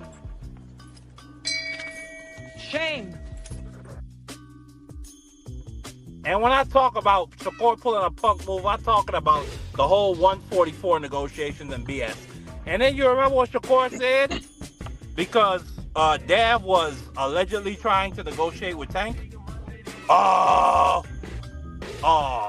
Devin Haney's scared. He's ducking Keyshawn. They don't want that smoke with Keyshawn. I bet Shakur's probably already tweeted. But I really want to see. Hey, I seen the tweet already. Contradict himself that much. Huh? I already seen the tweet. What'd you say? I already seen the tweet. Oh, what'd he say? Shakur has already tweeted. Have you seen it? What'd he say? Oh, show me. I'll send it to you when I see it again. You know what I'm saying? But he said, "What's up, Devin? Let's fight. The fight can be made." Man, Zuffa, you know what I'm saying? Zuffa is with it. We're with it. Let's make the fucking fight at 144 pounds. So, in the mix of calling Devin Haney out again, and he's saying that it can happen on Zuffa. Man, He that's said he's fighting Mark. Dana White's fine with it. He said Dana White is cool with it. What is it? Tell Dana White put the bread on the table, and I think Devin Haney will fight. Do it. But the problem is you. I don't have no doubt about Dana White making a fight. I don't. My problem is you, boy. You and your little punky ways, bro. That's my problem. That's my problem. That's your problem. What else you want to eat, bro? What else you want to eat? You know what else is on the menu? You definitely cook nicely on that. We also got that some chicken was a bit cold. It was a bit rubbery. It was sitting in my stomach like a rock. We'll take that back to the kitchen for you. So he talking shit about the 6-star chef? Oh my god. Yeah. No, I'm gonna head back there and kick that chef's ass. He keeps fucking up like KG, the customers, they have the rights to criticize. You heard what he just said? He said he'll come back. We got the right to put hands and feet on the chef. Anybody in that goddamn kitchen. You see that? We got the right to put our hand. Don't do that here. You see that? We got the right to put our hand in the cash register if we don't like the food. Do me a favor, please. Get out of here. Get out of here, man. Shit, I'm saying. No. You can stay. You want some jollof rice, bro? On the house? You know, dig Jollof Joshua. What'd you think about old AJ in his performance against Pringles? Pringles. I think that AJ. I mean, listen. Literally, when he got dropped in the first round, I just walked away from my TV and went to do something. Because I really thought Anthony Joshua was about to get put to sleep again, and I was just so because I used to be a huge Joshua fan. I used to be Captain Joshua. What? Bro, what are you talking about, man? Hey, Marky Dan, can you say this? You were a fan of AJ because of his fundamental skills? No, I was a fan because he was knocking motherfuckers out. But I'm saying, he was fundamentally sound doing it. It wasn't like he was wild doing it. That's why I was a fan of AJ at one point in time. Because he was a fundamentally sound fighter that could punch. You know what I'm saying? So, all I knew was he was a big black man from the UK, and he could put niggas. Like you fantasizing. Big black man. Whoa. You said that. Man. Don't whoa. Don't whoa. You no, said y'all watch too much porn. You said that. You said that. No, you but said I can't use the words big black and man big to black describe man. a big black man. You was fantasizing there. Yo, no, y'all the one your tone was deserving of the Pause. My man. I just said a set of words and y'all took it somewhere completely different. Sound like you were looking up into the sky when you said it. Like he's a 6'7" man of African ancestry. Does that work for you niggas? That works. That works. Yeah, we understand that. Bunch of size pan. That's why I'll be. Bunch of chichi man. Chichi. That's the words we got for people like y'all on my island. But what I'll just say is, on the hold on. Oh yeah, AJ. Anthony Joshua will absolutely get fucked up something nasty and something savage by Tyson Fury whenever they have that fight. I sincerely pray for Anthony Joshua's family. Because I don't know if he comes out the same from that fight. And he's took some beatings in his life, in his career. That one right there, the way how Tyson Fury will just pepper him to death and just torment him, I think it could really cause a mental break. So I hope he has good people surrounding him, loving on him. Because the way how he's about to get smacked to death, I wouldn't wish that type of punishment on any man.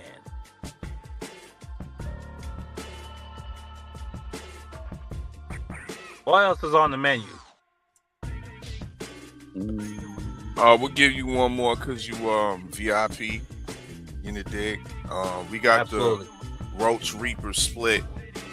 Of course, the good fight, great fight between Lamont Roach and William Zepeda is on tomorrow.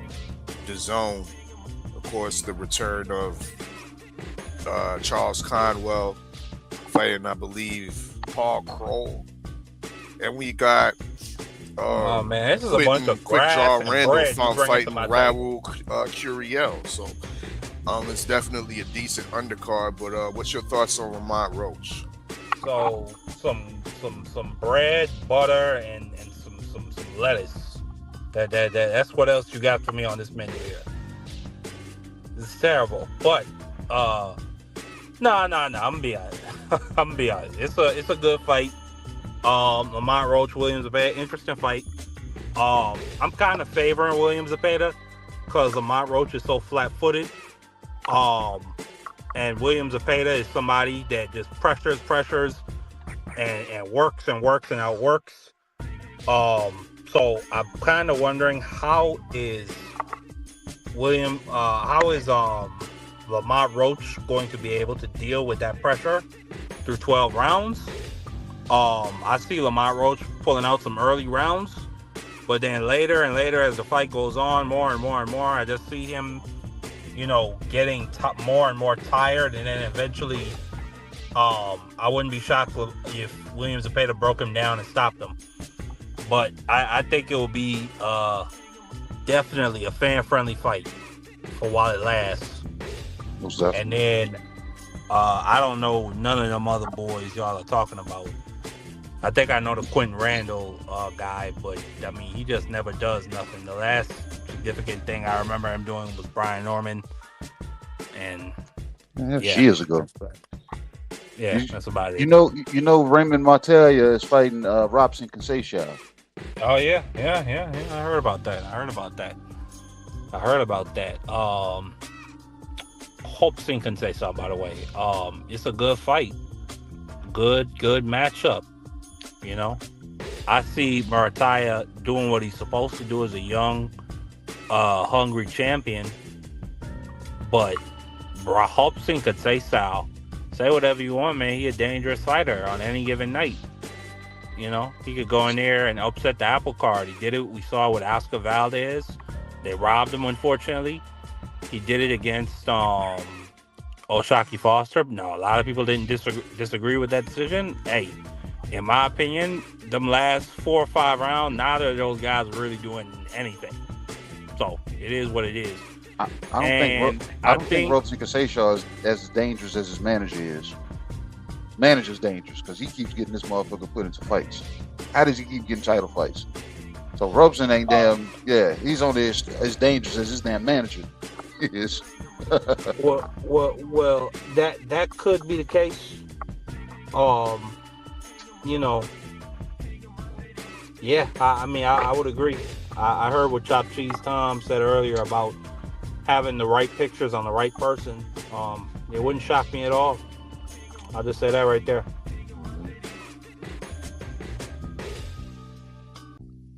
All right, so that's all you got for me. That's the last serving. Yeah, that's what you got. You know what I mean? Damn, boxing kind of bare bones, though. Kind of a little bare bones, man. This is pretty crazy. It's kind of a shame. Told you only showed up because you thought 503 was going to be here to get your friendly 50. You was coming here to gloat. He was coming to gloat. You know what I'm saying? He said, hey, give me all the drinks. He probably would have been in here drinking Rich and Punch the whole time, all right? If that was the case. Till 503 line, I said, he's a decent brother. Just pay me my friendly 50. Matter of fact, you know what? Fuck that. Till 503 line, I said, I want all 50 of my extra friendly dollars in pennies. I want it all in little 1 cent. You want them sleeved or no? Or you want them loose? I want him. No, I want him. In them little what you call them shits that look like socks. They put them shits in. The little that's the sleeves you're talking about. Yeah, put them all in them little sleeves. Then I want it mailed down to the United States Virgin Islands. Tell 503 Lion I said that specifically. That's how I want my bread. My extra friendly 50. But anyways, brothers, y'all continue to have a great show as y'all always do. Y'all continue to speak the good word on the good boxing. Y'all continue to speak out against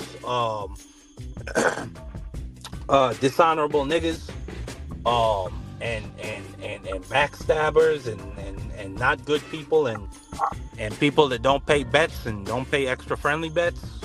Y'all continue to be smooth, okay?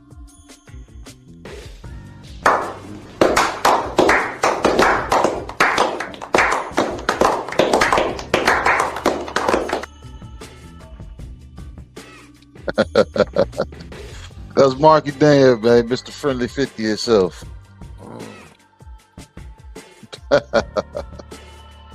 Put out an APB on 503. Damn. Where you at, 5? Search party is gonna be sent out for you, man. They're gonna be like, where is he at? Why is he so?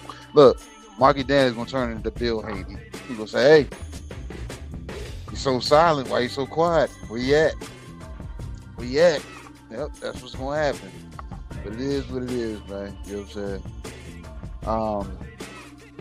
What you got, all right? You know what I'm saying? Because I don't see the people jumping for joy. Was last call. Let me go get this ice out the tray. I'll be right back. I'm gonna move around a little bit. Oh man. But man, hey, per the usual, man. It's been a good night at the lounge for real. Good evening in the lounge. We had some unexpected news. And on top of that unexpected news, we actually found complete clarity in it. We was able to damn cover it. And it's heartbreaking because everybody wants us, you know what I'm saying? We want to see the good fights. He ain't lying. And this was not even arguably, you know what I'm saying? Without a doubt, undeniably a good fight. Mm-hmm. So, but like a true content creator should, you know what I'm saying, approach this on to the next. I'm not gonna sit back and dwell and keep rubbing somebody's face in the mud. You know what I'm saying? I'm like, hey, what's next? Because at the end of this day, Devin Haney now goes to 0-9 as far as making big fights. So for everybody that talk the shit, saying Keyshawn duck, Deshaun scared, he's this, that, and I told y'all ain't nobody fucking with Debo. This is a con for damn Debo because Debo, now we sit back and wait to see who he's fighting now. He's even longer out of the ring now. So he may not get an October 3rd date. He might get an October 22nd date. He might get a November damn 27th date. He might get a December 24th date. You know what I'm saying? So it's now we sit back and we go back to where we were originally. When the fuck is Devin Haney getting in the ring? And that's what I don't like either. Because the proclaimed face of boxing has been completely inactive for 2026. So where do we go from there? You know what I'm saying? Top Rank is gonna have whatever else they have planned for Keyshawn. So, but what do we have planned next for DHP? Do we wait for the next WBO's mandatory, or do we go back to looking at this list of fighters of bad motherfuckers that Bill Haney has on there and see who's available? Oh, I don't know. But I'm Who here should for be it. next? I don't think nobody else is on the list. Well, take away what you said about Dana White being interested in making Shakur versus Dev. Outside of that, who should be next? It's guys like Rohan Polanco that seems like nobody really wants to fight. There's Jack Catterall, who has a Reggie belt, right? So there is available contenders. There's Brian Norman Jr. That lines up correctly, and I think he's deserving of a rematch. Yeah, he's been more active than Dev. Yeah. So indeed. That would be actually a nice consolation prize to have Dev and Brian Norman Jr. in the State Farm Arena. Yeah. Or do we get stuck with a Devin Haney? If it stays with WBO, do we get stuck with a Devin Haney versus Arnold Barbosa fight? Yeah. See what I'm saying? That's nasty work, but and that's not a $12 million fight.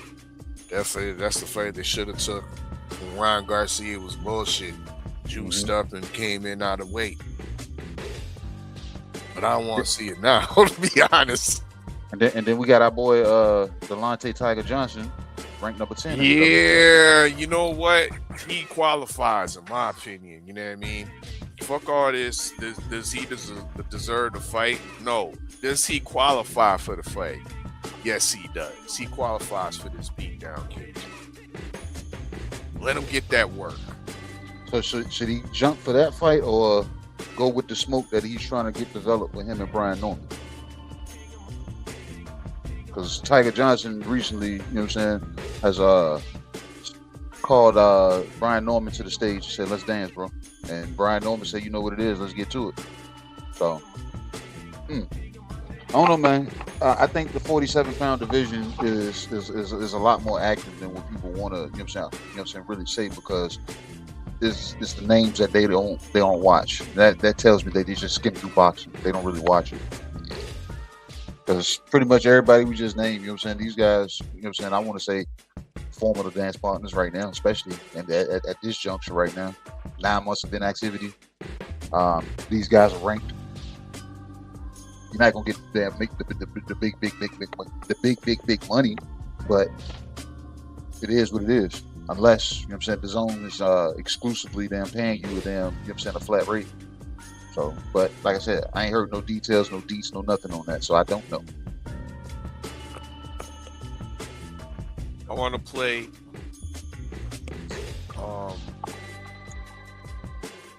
promoter, put my promoter hat on, and I would like to see Devin Haney, Tiger Johnson, main event, Brian Norman Jr. on the undercard. Keyshawn Davis froze out for the next year. Sorry, this has to happen because you've disappointed the boxing masses. Not understanding that you're doing this for the culture as well. But you're backing away from your word that you made public time and time again. Time to freeze this nigga out and let some other good brothers get into the limelight and get this work. So I would like to see that proposal in the essence of Top Rank still trying to make something of that October 3rd date. A lot of people were still invested going down to Atlanta to see Devin Haney and Keyshawn Davis. No, I was. I know I was. That was going to be an international fight. People from all different areas was going to converge to the ATL to watch that fight. Keyshawn fucked it up. But they can still make something of it. Might not be as big, but Dev versus Tiger is definitely interesting. There's some background, of course, with the scuffle that happened in New York. And Brian Norman Jr. gets the winner. Put him in there with some medium food, tune-up fight. Who? Brian Norman Jr. He just had a tune-up. Get another one. So you just saying just give him another tune-up fight? I mean, I said medium food.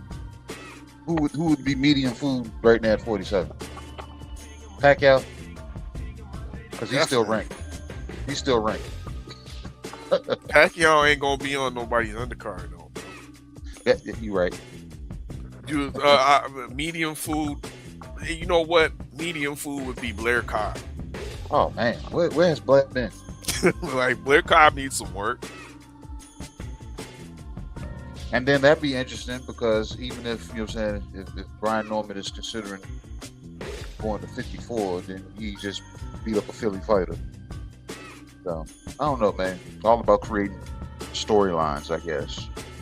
And not letting the content creators damn stir it into narrative-driven things that stop you from having thought-provoking thoughts.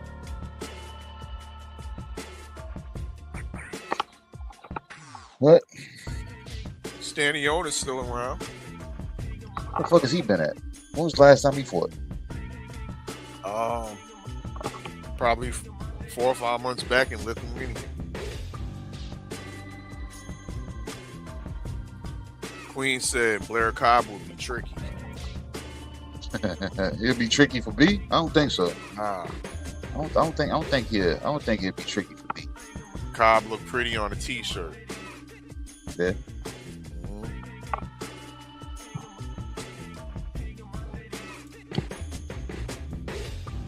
But I think that's it. I think it's time to close up the shop. Get these floors swept up. Hell yeah, goddamn. Shorty outside waiting to call me right now, man. I gotta damn get to the car and damn get to the extracurriculars.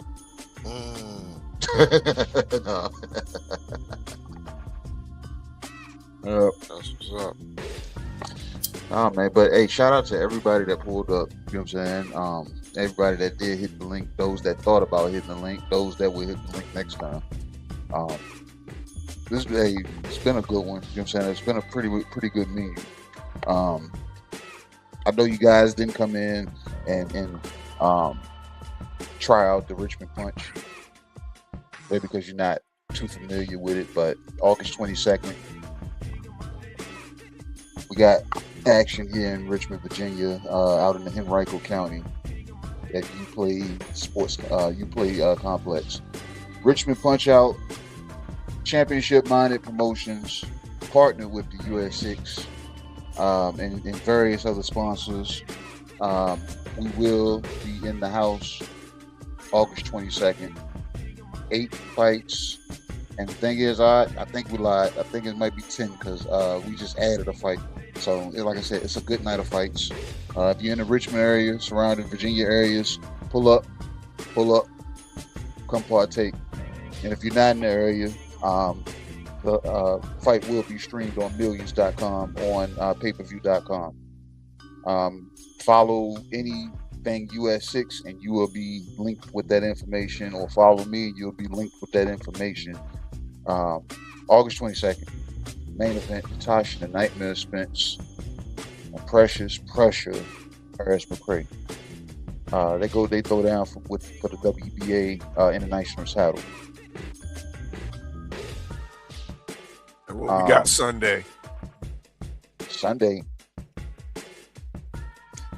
August 2nd, 4 p.m. Eastern Standard Time, the official face-off, Real Conversations with KG, right here on US6 Sports and Entertainment Hub. Natasha Spence is going to be to my right. Precious Harris McCray is going to be to my left. And I'll be locked dead set in the middle of these ladies, and I'm going to be throwing things out there that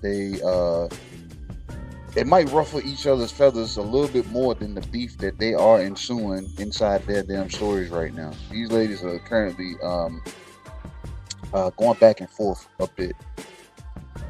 One is saying she ain't one to be played with, and the other is philosophically breaking it down, what it looks like when somebody is stalking you. So I'm here for it, and I hope the ladies are here. Because you're being hunted, Precious. You're being hunted. You're being hunted. The pressure is being applied to you. So I hope these ladies are prepared for the series of questions and series of hot takes that I'm gonna have for them on Sunday, because I'm gonna be applying pressure. I'm definitely gonna be applying pressure to them, and it's gonna be interesting. This is gonna be my first conference call. I'll further call it a three-way call, but yeah, my first conference call where I will have the two people that are fighting each other under the same damn umbrella. So y'all tap in.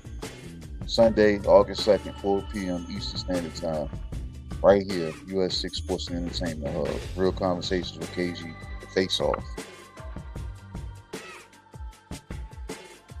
That's what's up. Hell yeah. Give them your last, all right, so we can go ahead and wrap it up. Y'all know what it is. Make sure y'all tap in the shop, usualsuspect6.com. Of course, new drip gets dropped on a weekly basis. Of course, we got the gold standard collection popping right now. You see, we got what we call the 6-button shirts. They ain't baseball jerseys, they 6 buttons. You know what I mean? We got the gold standard ringer shirt. You know what I mean? Keeping it retro and whatnot. And of course, the snapback hats to match.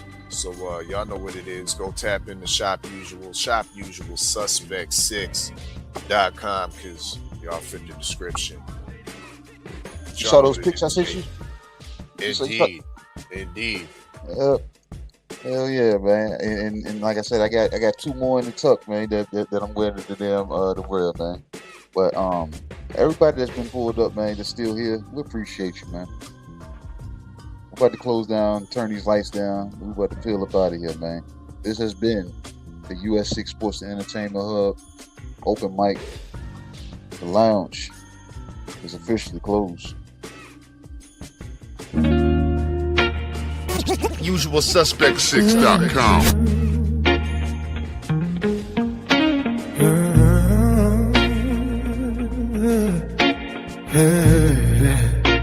Yeah.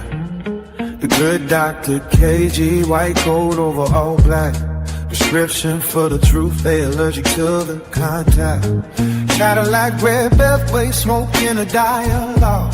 Chrome voice, street sermon, drag sparks through the catalog. I fell AKA Dana Black. Calm mind in the madness, turn the circus to a classic. Make the chaos look practice. Stay ready, mag, what go down with the room still. Wide as a lock safe, heavy as a truth pill. 503 line, Houston hunger in the bloodline. One clip, crack the code, now the timeline doing drug lines. US6 5-finger fold, now the 5th speak fluent. Make pain sound rich, turn pressure into movement. Boxing full of false gods, selling dreams to believers. We pull facts from the mud, wash the dirt off the receipts up. They tried to box us